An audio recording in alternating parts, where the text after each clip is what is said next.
Ladies and gentlemen, welcome to episode 17 of the Lose It podcast. This podcast is tailor-made for those of you with weight to lose, those of you that are losing weight now, and those of you that are bathing in the success of your weight loss accomplishments.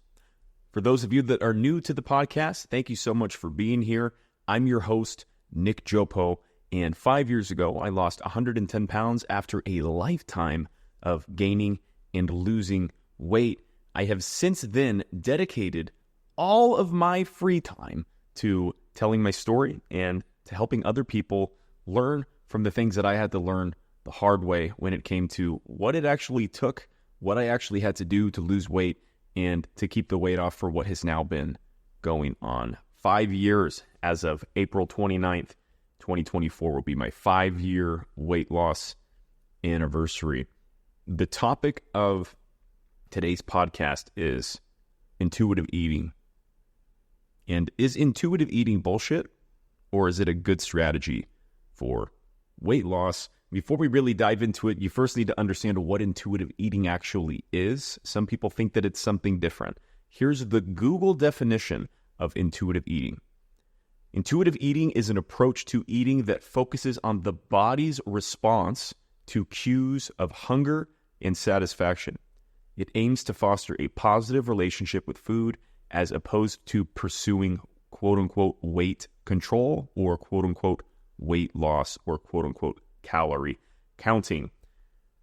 Intuitive eating is listening to your body. Intuitive eating is a strategy to have a healthy relationship with food. The reason why the intuitive eating movement came to be is because people are hyper obsessed. A lot of people, including myself at times, were really hyper obsessed with counting calories. We're really hyper obsessed with only eating certain kinds of foods. And that led to people being afraid of certain foods. When you start getting into negative relationship around food, like being uncomfortable around it, it can foster eating disorders. And it can make it so that people avoid foods because they don't want to be around them. And then when they are around them, they consume them in ungodly and unhealthy portion sizes that lead to things like binge eating disorder. And that can lead to a variety of other things that can actually hospitalize people. And there's a whole side to this that if you haven't researched, I'd recommend looking up. Eating disorders are actually the number one disorder that kills people. They're the number one mental disorder that kill people. And they're not to be taken lightly by any means. I don't have experience with any eating disorders myself in terms of my own story that are serious enough that they ever hospitalized me. My experience with eating disorders was really just binge eating. By binge eating, I mean I would eat 5,000 plus calorie meals and then feel sick and just go to sleep and wake up the next morning feeling tired and hungover and like I didn't sleep well. I don't have any experience with purging or some of those things that potentially some of the listeners on this podcast are experiencing now or have experienced in the past. And I want to first say that if you're going through something like that right now, it does make sense for you to look into a program. There's a lot of free programs, things like Overeaters Anonymous. I don't personally have experience with these things, but I would recommend doing some research and keeping in mind that you may need expert or medical help if that is where you're at in your journey. Give yourself some grace, accept where you are, come up with a path to move forward, and move forward by educating yourself on what the next best step might be. Now, when it comes to intuitive eating, it's all about listening to your body. So I go back and I put myself in the mindset that I was in 5 years ago, or 6 years ago, 7, 8, 9, 10, 11, 12, 13, 14, and 15 years ago, my whole fucking life. If someone would have told me when I was fat as fuck to intuitively eat, I would have said, what the fuck do you think I've been doing my whole life? I've been eating intuitively. I've been listening to my body.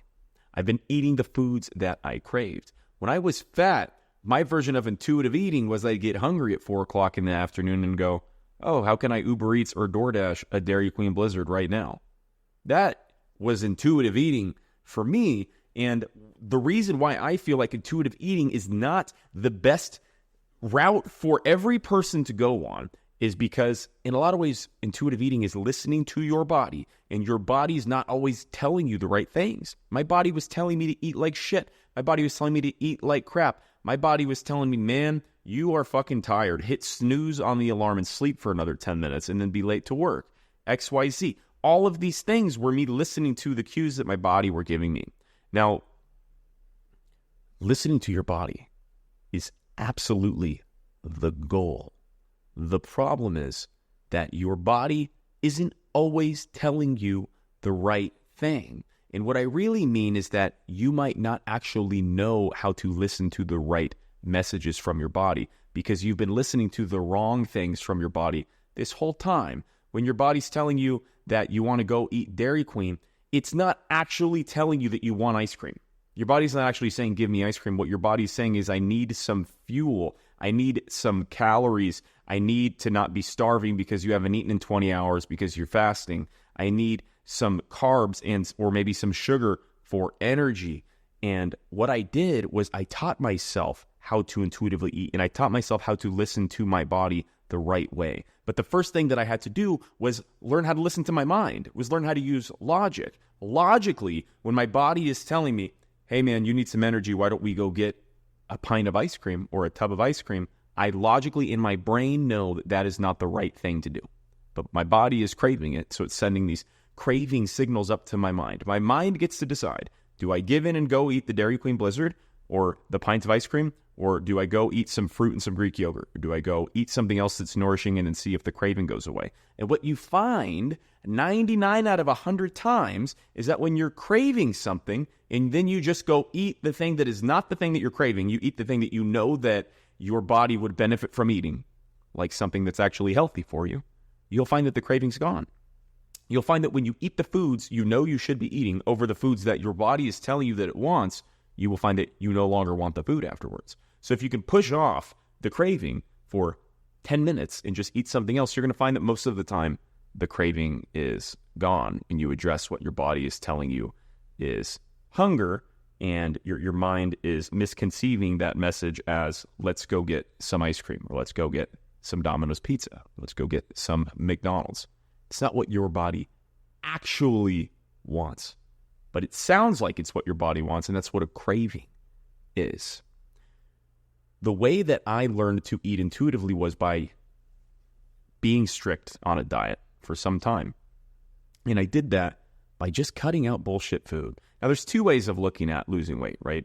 Do you want to go the really sustainable path where you make small changes over time? And I recommend that for a lot of people. Or do you want to go the very involved path where you make drastic changes right now and you learn how to have control? And then once you have control, you revisit bringing these foods back into your life. I took both of those paths at different times, but the second one is the one that ultimately worked for me, and it was a hard fucking road. So I don't recommend this to everyone, but it's what worked for me, and I was hyper obsessed with food. And I actually developed a really negative relationship with food and became kind of fearful of ever being around the foods that I cut out. So that's why I wouldn't recommend this for everyone. Your journey is going to be different than mine, but I learned intuitive eating by learning how to listen to my body by stopping feeding my body bullshit. So when I stopped feeding my body bullshit, over time, I just stopped craving bullshit. So now I'm 5 years into this. It probably took me 3 years to say that I eat intuitively. And though I still eat to this day, 5 years later, very routine, at least 5 days a week, I eat the exact same thing every day with some very minor changes. Even 5 years later now, I eat intuitively but strict. So what I mean by that is I'm so in tune with my body. And this sounds crazy because I'm imagining saying this to my old self 5 years ago. This would have been a really hard concept for me to understand, what it means to listen to your body, connect with your body, understand the difference between your mind and your body, but also understand that they work in unison and ultimately they benefit from working together and learning how to communicate and listen to each other and trust each other. But it's something that's learned. You can't just listen to your body whenever it wants a piece of pizza. You think that your body's saying, give me pizza, and you go get the pizza.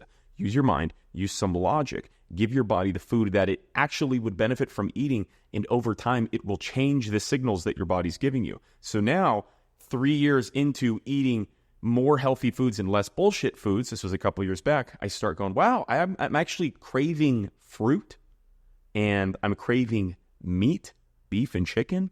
Sometimes I'm craving like stir fries with rice or with no rice. I'm craving foods that I know make me feel good. Craving foods that I know are actually benefiting me and helping me move in the right direction, and I learned how to eat intuitively. Now I'm so in tune with my body that when I crave something, I know exactly why I'm craving it. And when I crave something, I know that most of the time, the thing that I'm craving is actually going to benefit me. The times when I crave, which is not very often, but the times when I crave bullshit like ice cream or cheeseburgers from McDonald's or pizza from Domino's, there are always times when I've been off of routine and when my lifestyle is a little bit out of whack. So I don't sleep well, get a couple bad nights of sleep, I'm going to have some cravings. My body's giving me the wrong signals. I go out drinking, I'm a little hungover. The next day, my body's giving me some of the wrong signals.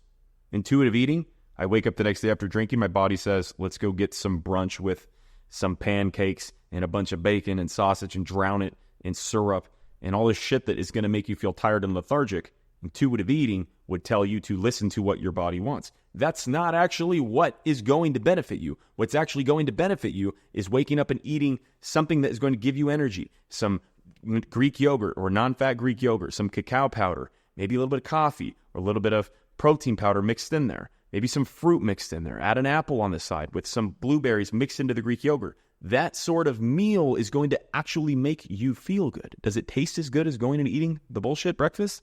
No. But there are times when you got to make sacrifices. There are times when you got to do the thing that is logical over the thing that you think your body is telling you to do. And that's why a lot of the times intuitive eating is bullshit. My version of intuitive eating is understanding that when I'm on routine, when I have a regular sleep schedule that I'm dialed into, when I'm feeling good about life and when I'm feeling good about the things that I'm working on, I'm feeling like I'm doing the best that I can in my relationships in life. I feel like I'm doing the best that I can to make as much money at work as I can and be the most productive person that I can be. I feel like I am on my routine. I feel like I'm drinking enough water. I feel like I'm eating the right kind of foods. Then I am intuitive, because when my body's telling me that I want something, it's because it's actually good for me. Because in those moments, in those times, in those stretches where things are going really well and I'm always on it, my body is telling me to eat healthy things. I get to 7 o'clock and my body goes, hey man, it's time to eat some meat and some fruit, maybe a little bit of vegetables, maybe not any vegetables, but it's time to get some fuel. Versus when I'm off my routine. Versus when I'm sluggish. Versus when I'm lazy. And I go, my body really wants some Domino's. But I wouldn't want the Domino's if I just drank enough water and didn't go out drinking last night and had been regularly sleeping 7 to 8 hours every night and waking up at the same time every day and moving in the right direction and reinforcing the things that I'm working towards in life and speaking to myself in a way that's positive and giving myself grace and treating myself with respect and doing the best that I can to be the best human being that I can be for everyone around me and for my future children and grandchildren. When I'm in that mindset, I can eat intuitively, because intuitively my body's telling me to eat the things that are helping me continue that mindset. When I fuck off, when I treat my body like shit, which is very, very, very rare, but if I go have more than 2 drinks, or I stay up all night and only sleep a couple hours, that's when I switch from I consciously make the decision.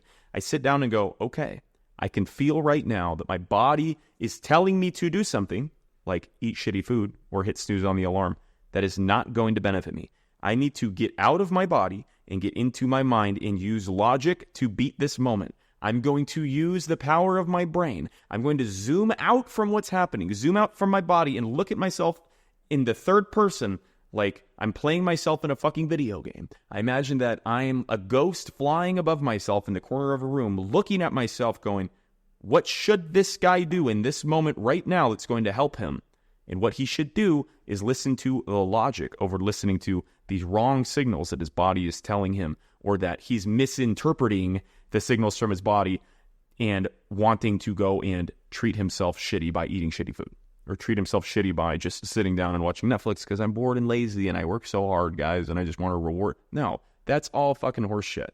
Do the things that you know that you should be doing. And over time of doing the things that you know you should be doing, as you do more of the things that are actually benefiting you, like eating healthy, moving your body, being the best human being that you can be to everyone around you and to future generations, and curing the trauma of your own bloodline by losing weight and getting in shape, and you start thinking like that, you start looking at yourself in the mirror every morning and talking to yourself, hey man, you got it, you got it, you got it, you're doing the right thing, here's the plan for today. You start planning out your life, you start waking up at the same time every day, sleeping 7-8 hours a night. When you're in that energy, intuitive eating is easy. It's easy. The last thing you want to do when you're out working towards your mission, the problem is that a lot of people don't have goals, don't have like real missions or purposes. When I was fat, I didn't have a purpose in life. A lot of the reason why I was able to lose weight and keep it off was because I established purpose. I said, here's why I'm living.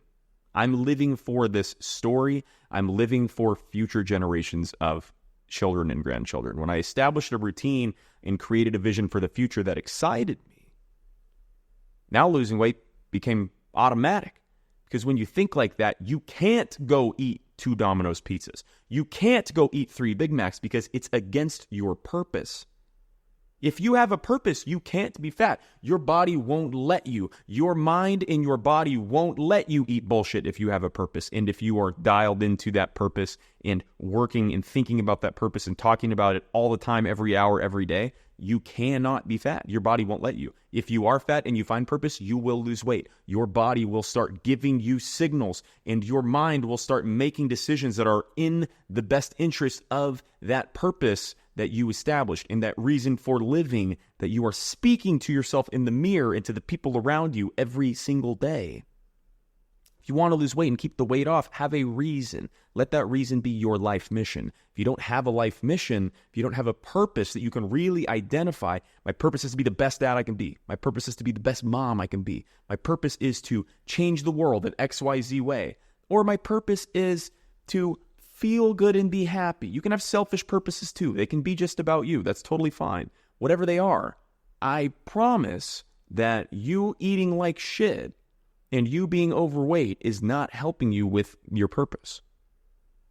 The easiest way to lose weight and keep it off is to have a life mission and a life purpose. So if you're trying to lose weight and you can't figure out why you keep gaining it back, maybe it's because your body has not identified a really solid reason for doing it that is actually sustainable and that you actually care about. Figure that out before you go and try to figure out how to lose weight. This is what I mean when I say that losing weight isn't about losing weight. It's about your whole life. Losing weight is self-improvement. Keeping weight off is life purpose. It is mission. It is why we are fucking here. The lessons that you learn and the things that you have to confront inside of your own brain and inside of your own body to lose weight and to keep the weight off is the whole reason why losing weight is so appealing. It's the whole reason why stories about people that lose 100 pounds and keep them off for 5+ years are so popular and they resonate with people. Because what it actually takes is so much more than just understanding food. What it takes is so much more than how do I eat less calories. What it takes is why. What it takes is pulling out your camera and videoing yourself on a regular basis, talking about why. If you don't have a reason why, you're just wasting your time and even trying because you're just going to go back to the way that things are. And maybe they'll go back and be even worse than the way that they are now. Identify a life mission. Identify a reason to lose weight and get in shape. Write it down. Pull out a phone. I say it all the time and video yourself talking about it. If you've listened to all my podcasts, this is the 17th episode and I'm referencing pulling out a video and talking about it at least 10 times in the last 17 episodes. If you haven't done it yet, this is a really good sign that you're not actually implementing the things. We get off so much on listening to other people's stories and fantasizing about putting ourselves in the stories. When I was fat, I used to listen to David Goggins, and I would put myself in his story and go, man, that would be cool to run a 100-mile race. Man, that would be cool to not be fat and to be fit and have people look up to me. But there were times where, in the beginning, I just got off on the idea, and I would just live through him, like I'm living through his experience, right? And I know that there are people on here that are living through my experience, going, I wonder what that would feel like. Let me just imagine. That's great. Take the next step. The next step is to pull out your phone and take a video of yourself talking about why you want to lose weight. and how your life might be better if you felt better in your own body, and if you were able to connect with your body in a way that was so positive that you could listen to it, and you could eat intuitively, and you could listen to the cravings, because over time you start craving foods that are actually healthy. If you've listened to all the podcasts, this is the 17th episode, send me this video. DM me on Instagram this video, and I will be your accountability buddy. Let me hold you accountable. Send me the damn video of you talking about it right when you get off. Pause the podcast now, video it now, and send it to me. Take the step today. Take the step now. Don't wait till the podcast is over. Don't wait till tomorrow morning. Do it right now. To sum up intuitive eating, is intuitive eating bullshit? Intuitive eating is bullshit if you're just trying to listen to the hunger cues from your body and you have an unhealthy relationship with food, or you eat junk food regularly right now. Intuitive eating and listening to cravings and understanding what your body needs and connecting with the signals that your body are sending to your brain in the form of, I need food, this is what I want, that is something that is learned, and it is learned over time by giving your body the things that you know it needs over the things that it craves. It took me about 3 years to fully experience and fully trust the hunger cues that my body were sending me, but that doesn't mean it needs to take you 3 years. I had a really unhealthy relationship with food and an issue with binge eating that made it hard for me. If you don't have those issues, you could fix this right now. There's a world where you might be able to do that today or tomorrow or a month or a year from now. Or maybe it might even take you longer. So don't compare our stories. Let yourself live out your whole own story, but address the issue. The way to address the issue and the way to eat intuitively that is and sustainably is to first learn how to fuel your body with the foods it actually needs, and then you will start craving and intuitively wanting the foods that you know are actually healthy for you. If you find this podcast helpful, please go on Spotify or Apple Podcasts and leave an honest review. It goes a really long way in helping the content get pushed out to other people that also might benefit from hearing the things that we're talking about on this podcast. If you made it to the end, I really appreciate you being here, and we will see you next Wednesday.